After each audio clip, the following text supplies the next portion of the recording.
राधे राधे। अक्षय तृतीया का पर्व वैशाख मास की शुक्ल पक्ष की तृतीया तिथि के दिन मनाया जाता है।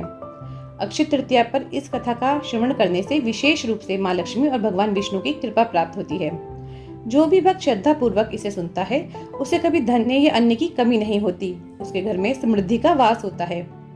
अक्षय तृतीया कथा प्राचीन काल की बात है। एक छोटे से गांव में धर्मदास नामक एक वैश्य रहता था। वह अत्यंत निर्धन था और अपने परिवार के भरण पोषण के लिए सदैव चिंतित रहता था। परिवार में कई सदस्य थे और आर्थिक तंगी के कारण जीवन कठिनाइयों से भरा था, किंतु धर्मदास का हृदय धार्मिक प्रवृत्ति वाला था। वह सच्चे मन से देवताओं और ब्राह्मणों की सेवा करता था तथा सदा सदाचार और धर्म का पालन करता था। एक दिन धर्मदास ने एक संत से अक्षय तृतीया व्रत का महत्व सुना। संत ने बताया कि इस दिन पूजा, व्रत और दान का फल अक्षय अविनाशी होता है। यह सुनकर धर्मदास ने निश्चय किया कि वह इस पावन पर्व को विधि पूर्वक मनाएगा। अक्षय तृतीया के दिन वह प्रातःकाल उठकर गंगा स्नान के लिए गया। स्नान के पश्चात उसने विधि पूर्वक देवी देवताओं की पूजा की। फिर अपनी सामर्थ्य अनुसार जल से भरे घड़े, पंखे, जौ, सत्तू, चावल, नमक, गेहूं, गुड़, घी, दही, सोना और वस्त्र आदि सामग्री एकत्रित कर ब्राह्मणों को अर्पित कर दी। धर्मदास के इस विशाल दान को देखकर उसकी पत्नी और परिवारजन चिंतित हो उठे। उन्होंने कहा, यदि तुम सब कुछ दान कर दोगे तो हमारा पालन पोषण कैसे होगा?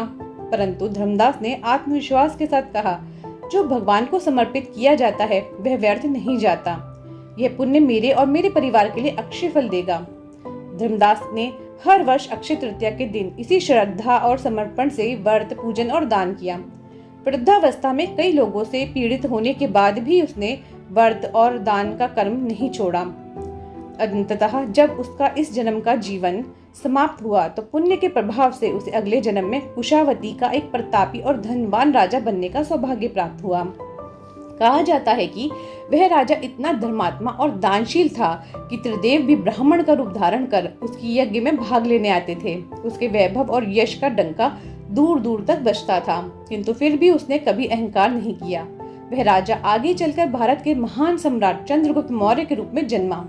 इस प्रकार जैसे धर्मदास को अक्षय तृतीया व्रत के पुण्य से परम वैभव की प्राप्ति हुई, वैसे ही जो भी भक्त इस व्रत को श्रद्धा पूर्वक करता है, इस कथा को श्रद्धा से सुनता है और विधिवत पूजा व दान करता है, उसे भी अक्षय पुण्य, यश, समृद्धि और भगवान की कृपा प्राप्त होती है। हर हर जय श्री राधे।